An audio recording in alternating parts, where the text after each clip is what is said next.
ओम शांति। सुना करते थे गॉड इज ट्रुथ। कुछ लोग ऐसा भी कह देते थे ट्रुथ इज गॉड। लेकिन जो सत्य बोलता है उसको तो भगवान नहीं कहा जा सकता, लेकिन ये कहा जाएगा जहाँ सत्यता है वहाँ परमात्मा सहयोग है, उसकी उपस्थिति का आभास हो सकता है। और गॉड इज ट्रुथ अर्थात वही संपूर्ण सत्य ज्ञान का दाता है, वही मनुष्य को सत्य की ओर ले चलता है, वही हमें हमारे सत्य स्वरूप की याद दिलाता है। जब हम अपने सत्य स्वरूप में स्थित हो जाते हैं तो हम बहुत शक्तिशाली हो जाते हैं। सत्य में शक्ति है। सत्य को असत्य के काले बादल ढक नहीं सकते। सत्य को विवश भले किया जा सकता है लेकिन हराया नहीं जा सकता। अंततः विजय सत्य की ही होती है। इसलिए हमें स्वयं में सत्य की शक्ति भरना है। सत्य कर्म करने से पुण्य बहुत जमा होते हैं और जिनके कर्म असत्य हैं वो पाप की धुंधली राहों पर चलते हैं। पाप उनकी बुद्धि को मलिन करता रहता है। ये सूक्ष्म पाप भले ही वो महसूस करें वो धनवान बन गए हैं, उन्होंने ये काम कर लिए, परंतु ये सूक्ष्म पाप उनके सिर पर बोझ बनता रहता है, उनके मन और बुद्धि को निरंतर भटकाता है। इसलिए वो ईश्वरीय सुखों का सच्चा रसपान नहीं कर सकते। तो आइए हम सत्य से स्वयं को भरपूर करें। पहले अपने सत्य स्वरूप को पहचानें।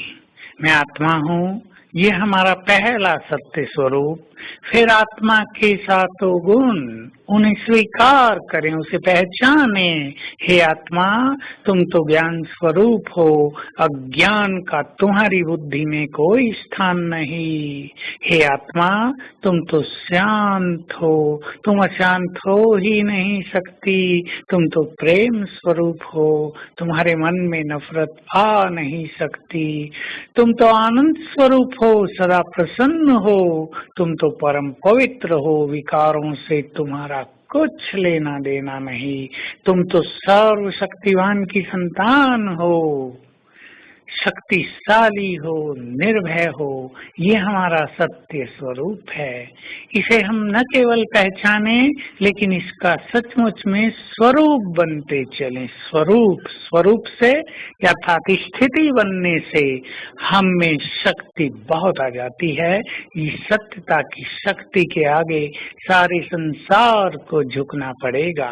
ऐसे ही हमने जान लिया है परमात्मा के सत्य स्वरूप को, और ये भी जान लिया है कि वो हमारा है, और ये भी जान लिया है वो निरंतर हमें मदद करने के लिए तैयार है। बस उसने शर्त रखी है कि अपने सारे बोझ मुझे अर्पित करो, मेरे को तेरे में बदलो और फिकर को बदल कर फकुर ले लो। तो हम ये जानते हैं वो हमारी सारी चिंताएं हर लेगा, वो हमें निश्चिंत बनाएगा। लेकिन यदि मेरा रहेगा, यदि हम अपने सारे बोझ अपने मन पर ही रख कर चलेंगे तो हम ईश्वरीय मदद के पात्र नहीं बन पाएंगे। तो आइए आज हम सत्य स्वरूप को देखें, इस संसार के बारे में भी सत्यता को जाने कि ये संसार अब समाप्त होने जा रहा है। जो वस्तुएं वैभव धन संपत्ति है उसकी भी सत्यता को ध्यान दें कि ये सब केवल उपयोग करने की वस्तुएं हैं, ये विनाशी हैं, अविनाशी नहीं। चारों ओर इस सत्य नजर से देखते हुए आज परम सत्य को बार बार विजुअलाइज करेंगे, बार बार उसे देखेंगे 10-10 सेकंड के लिए, हर घंटे में 2-3 बार। बस जैसे यहाँ बैठकर हम उस परम सत्य को निहार रहे हैं, उससे चारों ओर फैलता हुआ तेज हमें बहुत आकर्षित कर रहा है।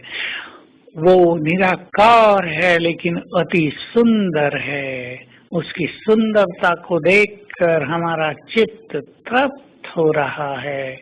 आज आत्मा के सत्य स्वरूप को देखते रहेंगे, चमकती हुई ज्योति, और परमात्मा के सत्य स्वरूप को, और इसका परम आनंद लेंगे। ओम शांति।